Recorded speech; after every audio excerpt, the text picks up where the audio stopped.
Welcome to the Restricted Handling Daily Intel Brief. Let's dig in. Here's what's been going on in Russia in the last 24 hours. Today, the lead story is the evolving China-Russia dynamic as Vladimir Putin visits Beijing, trying to secure support while under mounting pressure from Ukraine's strikes and Western sanctions. The timing is key. Trump was in China just days earlier, and now Putin arrives with economic, energy, and diplomatic needs front and center.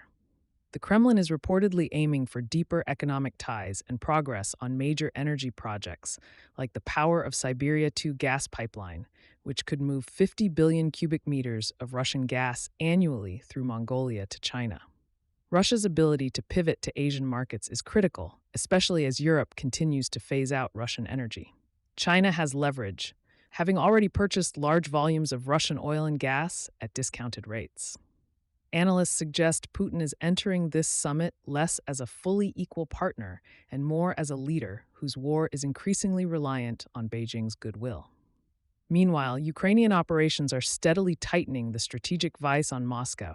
Mid-range drone strikes, now reaching 30 to 180 kilometers behind the front, are hitting Russian radars, air defenses, logistics hubs, and command points.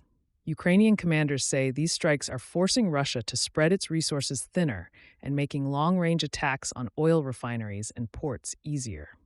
Over the past few months, Russia has reportedly reduced refining capacity by roughly 10%, while several oil wells have been closed.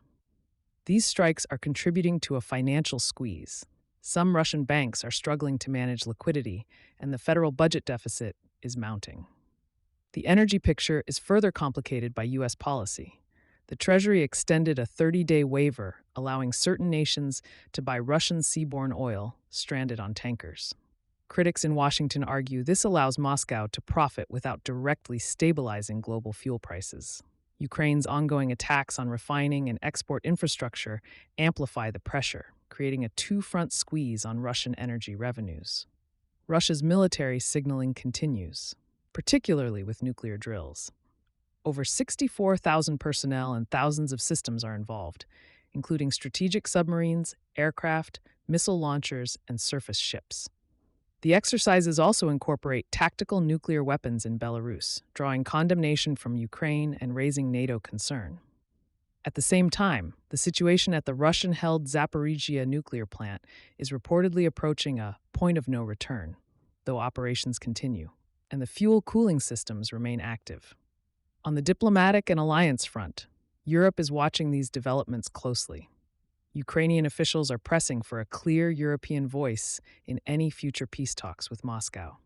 Former German Chancellor Angela Merkel has argued that Europe is not fully leveraging its diplomatic potential alongside military support. Hungary is seeking to unfreeze EU funds, with talks planned in Poland and Austria, highlighting ongoing intra-EU negotiations. NATO is managing the operational implications of Ukraine's drone campaign. A drone reportedly strayed into Estonia and was intercepted, while Latvia issued alerts and rejected Russian claims that Kiev planned attacks from its territory. These incidents underline the risk of escalation along NATO's eastern flank. In an update on ongoing Russian internal dynamics, the State Duma endorsed Yana Lantratova as human rights ombudswoman, despite Ukrainian accusations linking her to the illegal transfer of Ukrainian children from occupied Kherson. Additionally, Russian sources indicate Colonel General Alexander Lapin may replace Andrei Kartopolov as chair of the Duma Defense Committee, continuing Putin's pattern of moving senior commanders with poor battlefield performance into political roles. Meanwhile, the social and ideological space inside Russia shows strain. Environmental impacts from Ukrainian strikes on oil infrastructure along the Black Sea, particularly near Tuapse, are significant. Oil spills and toxic smoke have contaminated miles of coastline, and activists report that local authorities have minimized the damage to protect summer tourism. Public awareness of these strikes has grown, and polling suggests more Russians now recognize Ukrainian attacks inside Russian territory as a key concern. There is also continued friction among Russian Cossack groups. While some support Moscow, others have joined Ukrainian-aligned forces, participating in frontline operations and resisting Kremlin-aligned pseudo-Cossack organizations. Ukraine's tactical reach also continues to press Moscow's operational depth.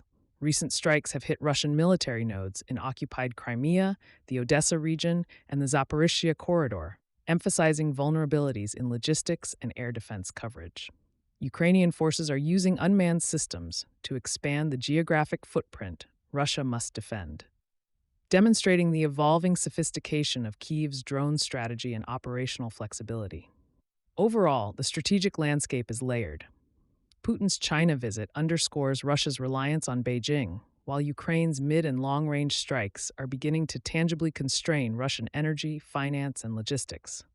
NATO faces sporadic airspace challenges from misdirected drones, and internal Russian developments, from personnel reshuffles to environmental crises, signal compounding pressures on the Kremlin.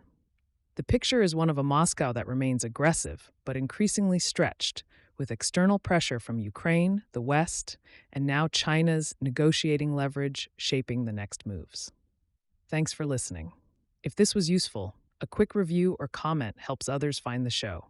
For deeper coverage, check out our daily intel brief on Substack at restrictedhandling.substack.com. Have a great day.